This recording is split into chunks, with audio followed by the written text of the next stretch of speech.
ప్రియమైన వాళ్ళారా, ప్రభువైన యేసుక్రీస్తు నామంలో ఈ ఉదయకాల సమయాన మీ అందరికీ నా హృదయపూర్వక వందనాలు తెలుపుకుంటున్నాను. ఈ రోజంతా కూడా మీరు చేయవ అన్ని విషయాల్లో దేవుని హస్తము మీకు తోడయుండి మీకు జయాన్ని కలుగుజేయును గాక. సామెతల గ్రంథము 11వ అధ్యాయము 8వ వచనము ఇలా సెలవిస్తుంది, నీతిమంతుడు శ్రమల నుండి తప్పించబడును అనేటువంటి మాటను మనం చదువుతున్నామండి.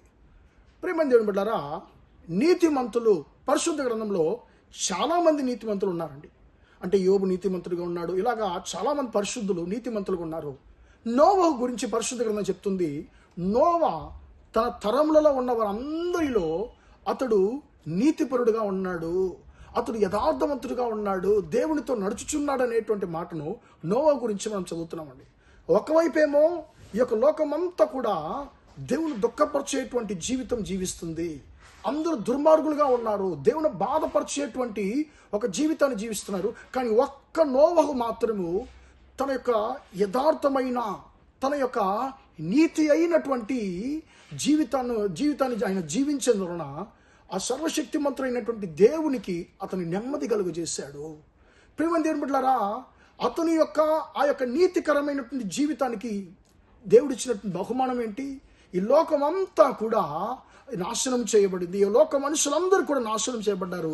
కానీ దేవునికి ముందుగా ఒక నీతిగల జీవితాన్ని జీవించినటువంటి నీతిమంతుడైనటువంటి నోవహు యొక్క కుటుంబం మాత్రము ఆ యొక్క నాశనము నుంచి, ఆ శ్రమల నుండి తప్పించబడింది మనం చూస్తున్నాం. ప్రేమ దేవుని బిడ్డలారా, మనము దేవునికి ముందుగా మనము నీతిపరులుగా మనం ఉన్నట్లయితే ప్రియులరా, మనం దేని గురించి మనం బాధపడనక్కర్లేదండి. దేవునికి ఇష్టమైనటువంటి జీవితం జీవిస్తే మనం దేని గురించి చింతించనక్కర్లేదు, దేని గురించి ఆలోచించనక్కర్లేదు, దేని గురించి మనము ప్రియులరా ఎక్కువగా మనము బాధపడనక్కర్లేదు. ఎందుకంటే మనం దేవునికి ముందుగా నీతిపరులుగా ఉన్నాం కాబట్టి మనల్ని ఆయన సంపూర్ణమైనటువంటి ఆశీర్వాదాలతో ఆయన ఆశీర్వదించడం మాత్రం కాదు, అన్ని శ్రమల నుంచి నీతిమంతులను దేవుడు విడిపిస్తాడనేటువంటి మాటను ఈ యొక్క వాక్యం ద్వారా మనం తెలుసుకుంటున్నాం. కాబట్టి ప్రియరా, మనం చూస్తున్నటువంటి దేవునికి ముందుగా మనము నీతి గల ఒక జీవితాన్ని మనం జీవిద్దాం గాక. మన యొక్క క్రియల ద్వారా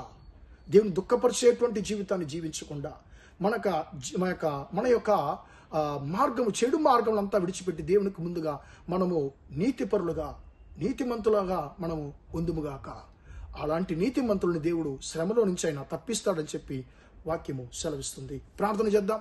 ప్రేమగల మా తండ్రి, దయగల దేవ, ఇంతవరకు తండ్రి మాటలు విన్న మీ బిడ్డలను మీరు దీవించండి, ఆశీర్వదించండి అయ్యా.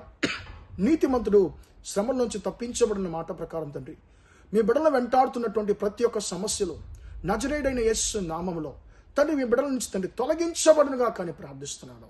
తండ్రి మీ బిడ్డలను బాధ పెడుతున్న ప్రతి ఒక్క శ్రమలు, సాతాను యొక్క క్రియలు యేసు నామంలో తండ్రి నీ బిడ్డలను విడిచి తండ్రి తొలగిపోవునుగా కానీ ప్రార్థిస్తున్నాను. సర్వశక్తిమంతుడైనటువంటి దేవుడు అయ్యా, నీ బిడ్డలకు నెమ్మదిని, ఓదార్పును కలుగజేయమని ప్రార్థిస్తున్నాను అయ్యా. నీతిమంతుల శ్రమల నుంచి తప్పించేటువంటి దేవుడు తండ్రి, మీ బిడ్డల యొక్క ప్రతి ఒక్క శ్రమలన్నిటి నుంచి తండ్రి నీ బిడ్డలను విడిపించి తప్పించమని ఈరోజంతా కూడా మా సహోదర సహోదరులు చేసే అన్ని విషయాల్లో మీ యొక్క ఆశీర్వదించేటువంటి హస్తము మీ బిడ్డలకు తోడుని నడిపించమని యేసయ్య నామములో ప్రార్థించి అడిగి వేడుకొంచున్నాను తండ్రి. ఆమేన్, ఆమేన్. ప్రియమైన వారలారా, దేవుడు మిమ్మల్ని దీవించి ఆశీర్వదించును గాక. Praise the Lord, praise the lord.